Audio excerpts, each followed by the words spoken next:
Hello, Bethany Youth and dear brothers and sisters. Welcome to our home group session number 4 in the Unshakable series. I'm really glad to be with you guys here tonight. If you made it to your home group tonight, I'm glad you made that decision.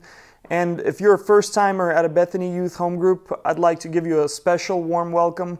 And I'd like to invite you to come to our Thursday night services at 7. And on this next topic in the Unshakable series is going to be called When God Tests You with Success. Now, this is a quite interesting topic. I'm sure most of you have different opinions and preconceived notions of what success might be. And we're going to dive into that a little bit and discuss it more. So, a lot of us grew up in America and have grown up in the land of opportunity, right? And have heard of the American dream and grew up hearing about it everywhere. And to a certain extent, perhaps some of us link a lot of ideas of success to that American dream, right? We take certain parts of it and attribute it to ourselves, something we pursue. And I'm sure different people have different ideas of success, but some of them might be perhaps getting that degree and working for a corporation that you've always dreamed of, right? Or perhaps for some of us, it's starting your own business and just growing it in wealth from one level to the next. And some of us, maybe it's just winning the lottery and traveling the world, because we're simple like that. And my personal favorite is, the financial advisor, right? Buying Bitcoin and just waiting, right? Because there's no way that's ever going to go down in value. But when people think of success, they automatically imagine a lot of wealth and just being financially independent and having all your wishes and desires satisfied because money solves everything, right? Wrong. So on the other hand, though, when people think of tests, they think of trials. And when they think of something painful to be endured. However, often God does not test us through trials, but through triumph. And not through pain, but through pleasure. I know some of you are thinking, okay, God, please bestow this trial of money in my life because, I'm ready to go through that. But are you really? Let me ask you this evening, how would you handle success? And do you think it's sometimes harder to handle success than failure? Why do you think that is?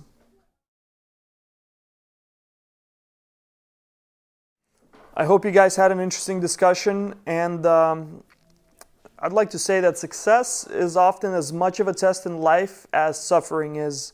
And let me tell you something, it can be a great and useful thing, but more people are ruined by success than by suffering.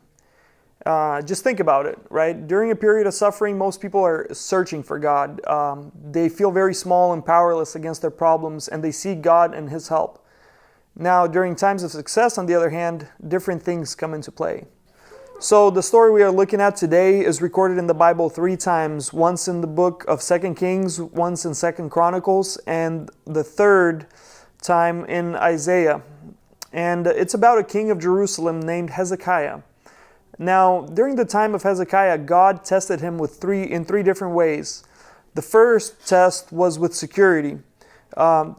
During his reign, there was a large army of Assyrians that gathered around Jerusalem and surrounded the city. And basically, he was able to put his own trust completely in God, and God delivered him from that trial, right? God sent an angel and destroyed an army of 185,000 Assyrians. Now, the second test he was tested with was sickness. Hezekiah fell ill and was told by Isaiah that this sickness would lead to his death. And what does he do? He comes before God and weeps bitterly before God, and God had found in his heart to give him mercy and added 15 years to his life. Now, the third test was with success. So, the story of Hezekiah in 2 Chronicles chapter 32, verses 27 and further, we're going to read that right now. It says there that Hezekiah had a very great riches and honor, and he made treasuries for his silver and gold and for his precious stones, spices, shields, and all kinds of valuables. He also made buildings to store the harvest of grain, new wine, and oil, and he made stalls for various kinds of cattle and pens for the flocks. He built villages and acquired great numbers of flocks and herds, for God had given him very great riches. It was Hezekiah who blocked the upper outlet of the Gihon spring and channeled the water down to the west side of the city of David. He succeeded in everything he undertook, but when envoys were sent by the rulers of Babylon to ask him about the miraculous sign and that had occurred in the land, God left him to test him, to know everything that was in his heart. So, what does God do here? God blesses this man from every side with success. He gives him riches, he gives him wealth, and abilities, right? He gives him a bunch of abilities of things he can do, all the things he built, the storehouses of all the grain and just wealth all around. And he sends these envoys from the kingdom of Babylon from far, far away to basically speak to him. These people came because they heard about miracles that happened in that land. They heard about certain miraculous signs and they came to hear about it. And when they meet this king, what does he do? So he begins to show these envoys around his kingdom. He begins showing off his wealth, showing off his cities, his fortifications, everything he's gathered, right? All the gold and silver in his storehouses. And basically all the riches of the kingdom, only he doesn't mention God. And the danger of that is that God gave him all those things. So what we see here is he completely leaves out God and wants to take the glory for himself because he did all those things with his own abilities in his mind. And the danger of pride and ego sink in when you get used to success. And that's what we see here. Now, Proverbs 16 verse 5 says that the Lord despises pride, and be assured that the proud will be punished. So furthermore, we see that Hezekiah has become very proud, right? And he wants the glory for himself. And one of the reasons why that happened was because he got used to the good things in his life and he forgot about God. A lot of times we see that in our own lives, right? When things are going great, we're not worried about finding God. A lot of times we forget about the things in our lives that God has put himself, and we see them as something we've achieved and our own accomplishments. And it's hard to search for God when everything in life is going good, right? You're just too distracted. And for the question I'd like you guys to discuss is, would you say that you pray more during pain or in pleasure? And why do you think that is? Take a moment to discuss.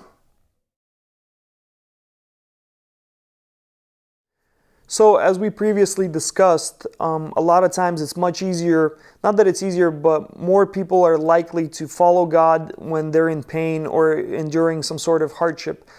And when you're going through a season of just, ease and pleasure and abundance in your life, a lot of times that can be a big distraction in your prayer life and just in general your spiritual life. And another thing that kind of comes hand in hand with that is that we tend to ignore the warning signs, right? We know what we need to do. We know the right thing we need to do, but we tend to put it off for later, right? And I'd like to bring up an example just to think about, when you take the boat out on Sunday instead of going to church, right? Because, we work Monday through Saturday and we deserve it, right? You're just doing all these things. And the boat thing is not necessarily a bad thing. It's a blessing, right? But we use it as a distraction, and we know it's not the right thing to do. But we tell ourselves, you know what, we're going to worship on the lake. But we both know that's not going to happen. And it's a dangerous place to be living in because pretty soon you can begin to forget about God.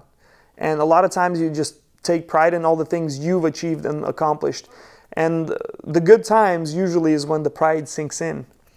And one of the other things is just we become comfortable and complacent in everything that we do. We're very comfortable, we will donate some money to church here and there, but we're just happy with what we got and we don't want to do more than that.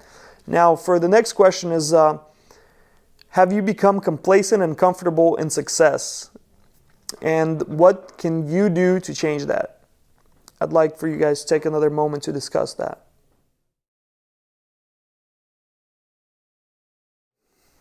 I hope you guys had an interesting discussion, and in terms of what we can do to change our complacency and comfortability in success is number one, to come to the realization that we need to look up to God and realize that He is above us and our accomplishments. Everything He's done is bigger than what we've done, right?